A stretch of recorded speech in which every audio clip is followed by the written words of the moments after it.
একটা একটা করে ঢোকাবে, ঠিক আছে? একটা একটা করে ঢোকাও।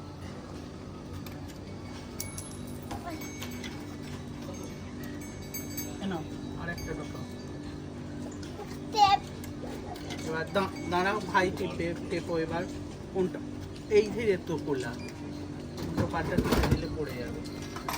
ছোটগুলো শুধু কিনতে হবে 180 দিলে তো বড়টা পাবে। এটা ওরা হাত পাবে বলে ওটাও মেটাতে হবে, তাই তো? হ্যাঁ, তো ভিডিওটা করেছিস আচ্ছা না, ভিডিওটা তুই করতে থাকে। এবার রিধাম দাদা, না রিধাম দাদা তুমি পয়সাটা এবার ঢোকাও। কতটা হাত ভুলো দেখো।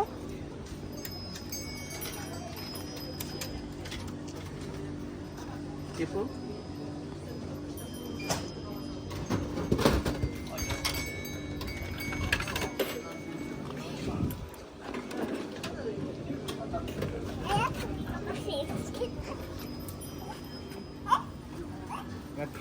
ঠান্ডার ওয়েদার